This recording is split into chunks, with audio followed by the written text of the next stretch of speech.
ভারতের Asia cup বর্জনের খবরকে ভিত্তিহীন বললেন বিসিসিআই সচিব দেবজিৎ সাইকিয়া।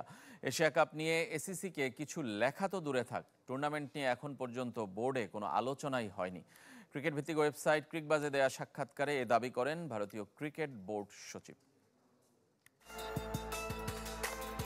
চলতি বছর এশিয়া কাপ খেলবে না ভারত, একই সঙ্গে ইমার্জিং নারী এশিয়া কাপ থেকেও নাম প্রত্যাহার করেছে দেশটি। সোমবার সকালে ভারতীয় সংবাদ মাধ্যমগুলোর এমন খবরে বিস্মিত বিসিসিআই। ইন্ডিয়ান এক্সপ্রেসের এই সংবাদটিকে ভিত্তিহীন বলে দাবি করেছেন ভারতীয় ক্রিকেট বোর্ড সচিব দেবজিৎ সাইকিয়া। ক্রিকেট ভিত্তিক ওয়েবসাইট ক্রিকবাজে দেয়া এক সাক্ষাৎকারে বিসিসিআই কর্তা জানিয়েছেন, আপাতত তাদের নজর আইপিএল আর ইংল্যান্ড সফরের দিকে। কিছু সংবাদে বলা হয়েছে এসিসির ইভেন্ট এশিয়া কাপ আর ইমার্জিং নারী এশিয়া কাপ খেলবে না ভারত, যা আমাদের নজরে এসেছে। এই ধরনের খবর ভিত্তিহীন। এশিয়া কাপ নিয়ে এসিসিকে কিছু লেখা তো দূরের কথা, টুর্নামেন্ট নিয়ে বোর্ড এখন পর্যন্ত কোনো আলোচনাই করেনি। আপাতত আমাদের গুরুত্বে আইপিএল আর ইংল্যান্ড সিরিজ। এসিসির ইভেন্ট নিয়ে বোর্ড কোনো আলোচনা করলে তা অবশ্যই জানানো হবে।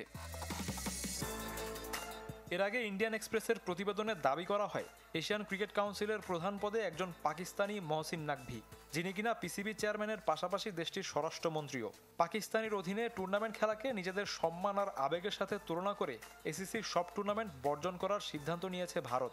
নাম প্রকাশে অনিচ্ছুক এক বোর্ড কর্তার বরাত দিয়ে এমন খবর প্রকাশ করে সংবাদ মাধ্যমটি। এশিয়ান ক্রিকেট কাউন্সিলের নির্ধারিত সূচি অনুযায়ী সেপ্টেম্বরে এশিয়া কাপ, মহাদেশীয় শ্রেষ্ঠত্বের 17তম আসরের আয়োজক ভারত, আর জুন মাসে শ্রীলঙ্কায় হওয়ার কথা ইমার্জিং নারী এশিয়া কাপ। শাফিউদ্দিন শাওন, চ্যানেল 24।